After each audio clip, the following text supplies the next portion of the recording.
Got a pretty common issue here, water pump leak. This one is under warranty, so it won't let me replace the thermostat housing with it, just the water pump. So we're gonna snake it out of there. We gotta start with taking off these bottom bolts here.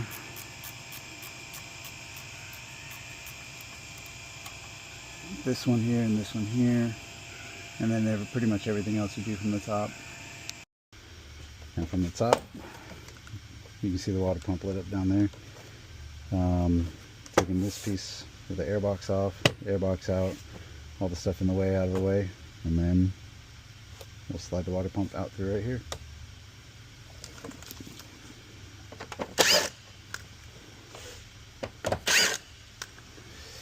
Volkswagen made these nice little holes right here so you can store your bolts while you're working on it.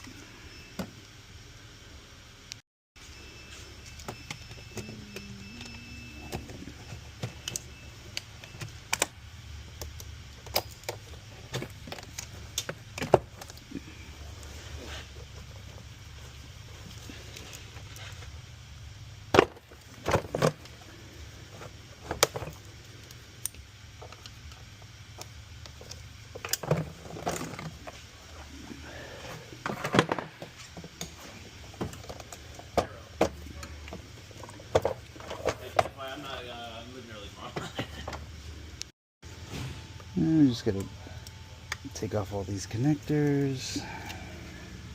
They all have these safety clips on them, so once you pull them out, you can slide them off.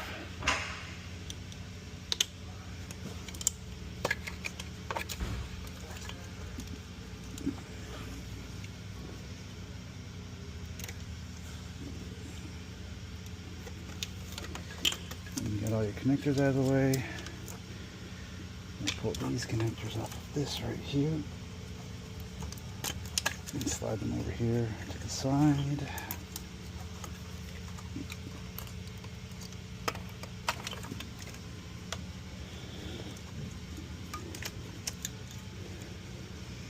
And then we'll take this bracket off, and then the water pump will be right in front of us. These little bit sockets really help out getting underneath these things so you can take the bolts out. Back in our bolt holder.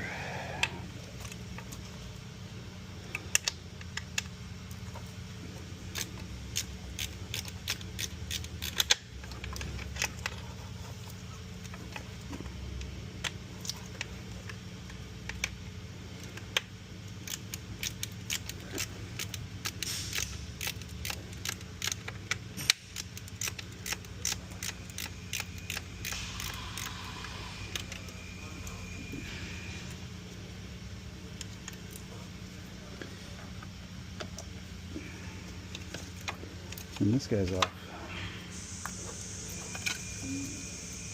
This is a connector for the knock sensor. And just pop the clip off, and then you got your connector off. So now, got a pretty straight view of the water pump. Take off the belt cover. And the belt cover bolts are two of the bolts for the water pump. I took the other one off the bottom already.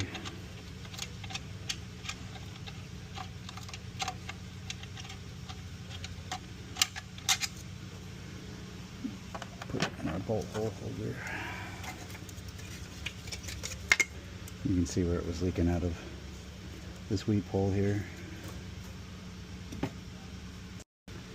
And use like a panel tool, slide the belt off. Make sure you don't damage it, because you don't want to replace this belt. It sucks.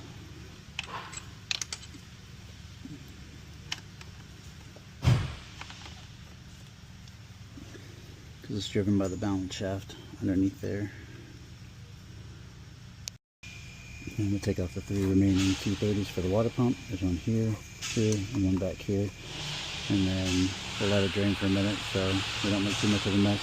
Already put the drain pan underneath.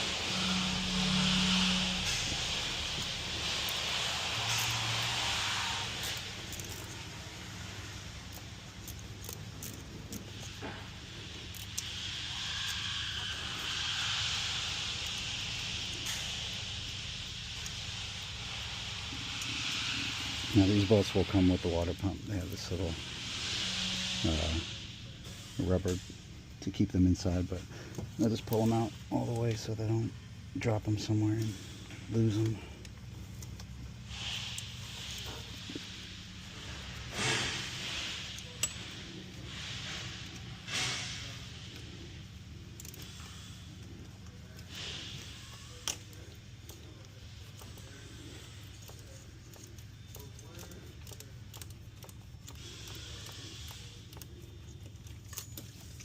There it goes.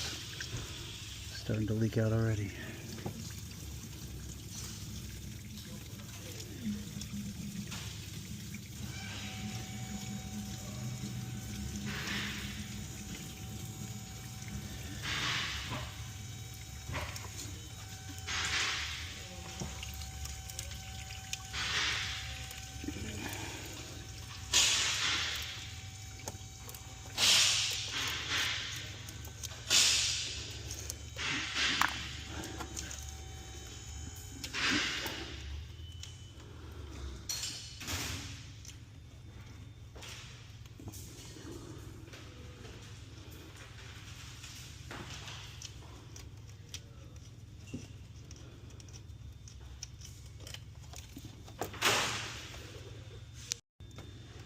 Now we got the water pump loose, we can rotate it out.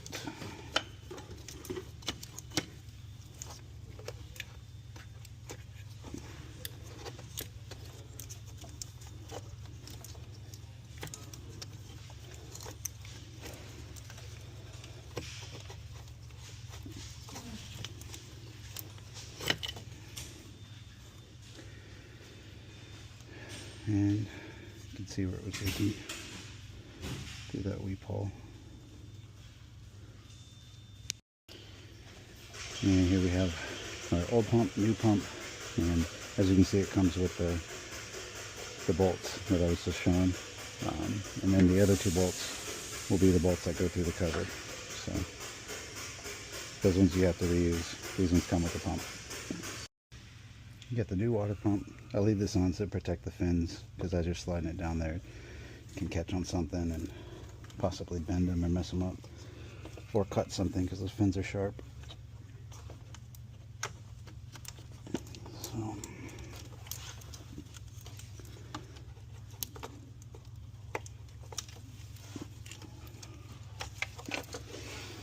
slide it in and back in place.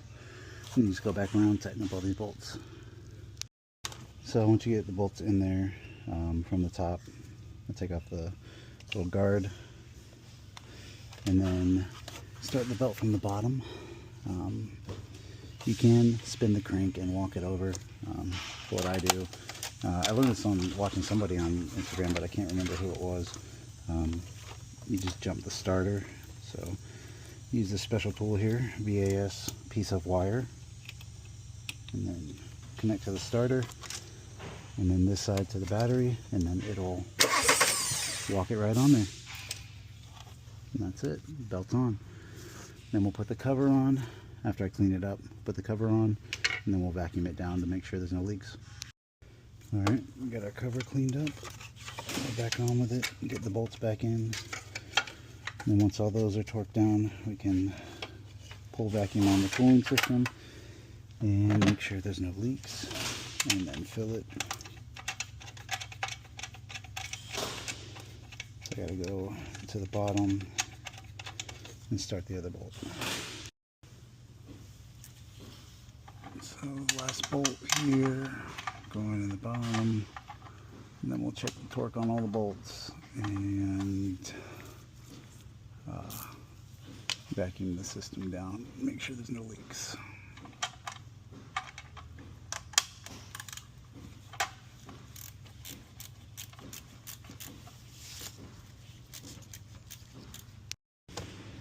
Now that we got the water pump back on, we hooked up our vacuum bleeder, and this serves a couple purposes.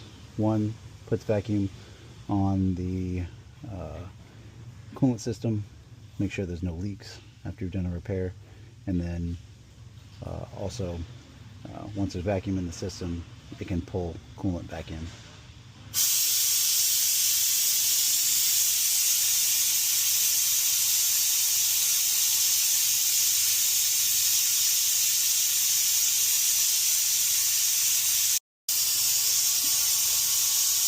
Now that we pull vacuum on it, we can shut it off. I'm just watching. Usually I'll just let it sit under vacuum until I'm finished putting everything back together. And as long as it holds vacuum, we're good to go. And then we can fill the system again. So we got everything back together, everything plugged back in, and it's still holding vacuum. So that's good. We will make sure that this is in the bottom. Yep. And then open this up and it will pull coolant in. You can see it's filling up. So there's negative pressure in the cooling system. And then you open it to the coolant, it has to pull it in.